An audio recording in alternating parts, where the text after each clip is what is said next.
जय हिंद, जय श्री कृष्णा बच्चों।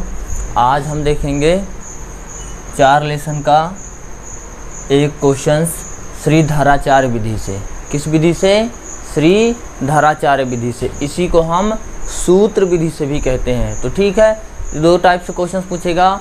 एक पहला क्वेश्चन कहेगा कि आप सूत्र विधि से इसे हल करें, या दूसरा क्वेश्चन क्या करेगा, कहेगा कि आप श्रीधराचार्य का सूत्र का प्रयोग करके आप क्वेश्चन को सॉल्व करें। तो सबसे पहले काम क्या करना है कि आपको क्वेश्चंस को उतार लेना है। तो मैंने भी क्वेश्चंस को उतार लिया, ठीक है ना। श्रीधराचार्य विधि से है। तो इसके बाद आपको वर्ग समीकरण, क्या वर्ग समीकरण, क्वाड्रेटिक इक्वेशन से कंपैरिजन करना है, तुलना करना है। तो आपको लिखना पड़ेगा वर्ग समीकरण ax² + bx + c = 0 से तुलना करने पर, ठीक है। तो पहले क्वेश्चन उतार लेना है, फिर उसके बाद आपको वर्ग समीकरण ax² + bx + c = 0 से तुलना करना है। तुलना करने के बाद क्या करना है कि x² या x के आगे जो भी है उसको आप लिखना है। तो देखिए, इस x² के आगे क्या गुणांक है? 4। तो आपको लिखना है वो a का मान कितना? 4। ये a का मान, इस x के आगे जो भी है b का मान, और ये तीसरा नंबर जो होता है, कभी कभी यहाँ नहीं हो कि यहाँ भी होता है, तो वो होगा पूरा का पूरा c का मान। किसका? c का मान। क्लियर? चलिए, ये हो जाएगा b का मान 4√3 और c का मान हो जाएगा 3। एक चीज़ यहाँ पर आप विशेष तौर पर ध्यान रखिएगा, अगर चिन्ह माइनस है यानी कि ऋण है तो आपको चिन्ह लिखना है। यानी कि सपोज दैट यहाँ माइनस होता तो आप -3 लिखते, अगर यहाँ माइनस होता तो माइनस लिखते, अगर यहाँ माइनस होता तो यहाँ माइनस लेना पड़ता। प्लस होने पर हम चिन्ह नहीं लेते, क्यों? क्योंकि आगे कोई चिन्ह नहीं होता तो प्लस माना जाता है, ठीक है ना। चलिए, अब हम सूत्र का यूज़ करेंगे। तो x = -b प्लस माइनस, ध्यान रखिएगा यहाँ दोनों चिन्ह होता है, प्लस माइनस √b² - 4ac। एक चीज़ और, ये रूट जो है ना तो इस पूरे के ऊपर रहेगा। हम लोग गलती क्या कर देते हैं कि b² भर के ऊपर रूट लगा देते हैं, या बाकी चीज़ों पर नहीं लगाते, ये आपका नंबर काट लेगा। और -b plus minus √b² - 4ac बटे 2a, ठीक है। अब इसके बाद अब आपको जहाँ जहाँ पर ABC दिख रहा है वहाँ वहाँ आपको मान रख देना है। तो चलिए, यहाँ माइनस है तो माइनस लगा रहेगा, b = 4√3 है, ठीक है। फिर प्लस और माइनस दोनों है, फिर रूट है, b का मान 4√3, 4√3। एक चीज़ और ध्यान रखिएगा, b² है यानी कि b की घात 2 है, तो आपको 4√3 का होल स्क्वायर करना पड़ेगा, ठीक है। इसके बाद माइनस है तो माइनस, 4 है तो 4, और 4a और c इन दोनों के बीच हमेशा ध्यान रखिएगा कोई चिन्ह नहीं, इसका मतलब गुणा होता है। यानी कि 2 चर अचर के बीच में कोई चिन्ह ना हो तो गुणा होता है। क्या होता है? गुणा, ठीक है। तो 4a की जगह कितना? 4, फिर गुणे c का मान कितना है? 3, और ये रूट पूरे में। एक चीज़ और यहाँ पर कुछ लोग गलती कर देते हैं, ये जो बट्टा है ना इसको b या इस पर लगा देते हैं, जबकि ये पूरा का बट्टा पूरे पर यहाँ से लेकर के यहाँ तक रहेगा।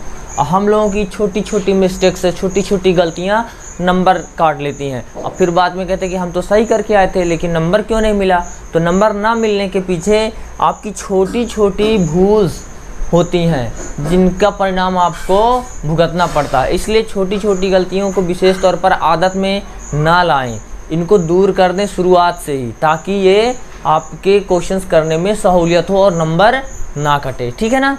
चलिए, अब do और a का मान कितना है? 4।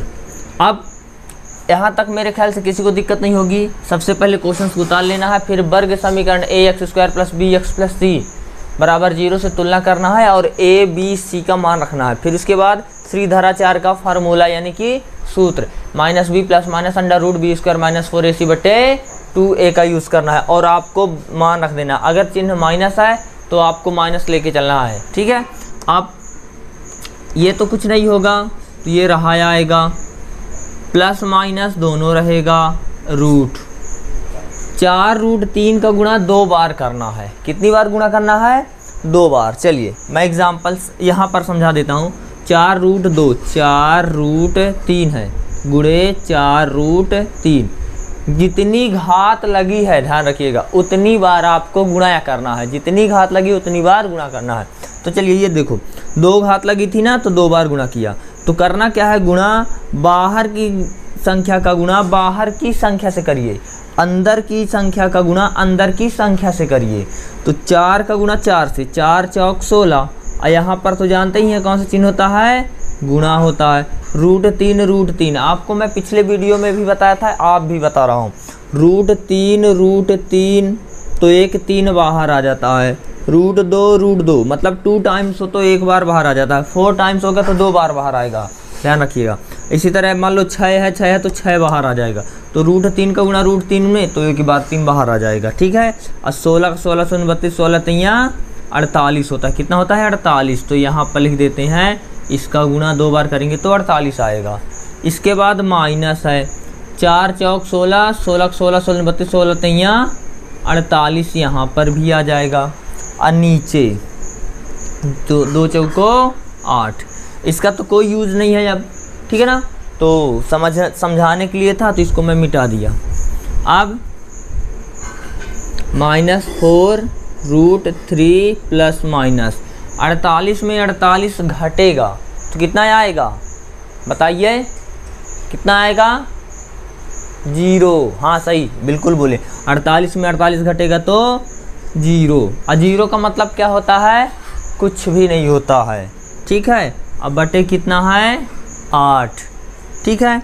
अब -4√3 बटे कितना? 8, क्योंकि ये तो है नहीं, 0 का मतलब कुछ भी नहीं होता। इस प्रकार अब ये देखो कट रहा है क्या, मैं साइड में ले लेता हूँ। -4√3 बटे 8, 4 एकम 4, 4 दूनी 8, 4 से कट रहा है तो काट दिया। इसके बाद -√3 बटे 2 बचा है, ठीक है। ये आपका x का मान। यहाँ पर ऊपर ये आवृत्ति का चिन्ह जरूर रखिएगा, ठीक है।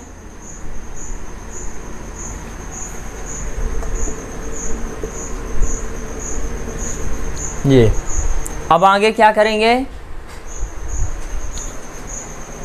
अब आगे हम ये करेंगे कि चूंकि यहाँ पर वर्ग समीकरण है, यहाँ पर क्या है? ये वर्ग समीकरण। इसका मतलब घात 2, जिसकी अधिकतम घात 2 होती है, अधिक से अधिक, सबसे ज़्यादा घात कितनी हो? 2, उसे हम वर्ग समीकरण कहते हैं, यानी कि क्वाड्रेटिक इक्वेशन कहते हैं। अब देखिए ये तो वर्ग समीकरण निकाल रहे हैं, तो इसका मतलब ये 2 बार, क्योंकि देखिए प्लस माइनस 0 के आगे था तो उसका तो कोई मतलब नहीं, तो इसी को हम 2 बार लिख देंगे क्योंकि वर्ग समीकरण है। तो शून्य कितने हो जाएंगे?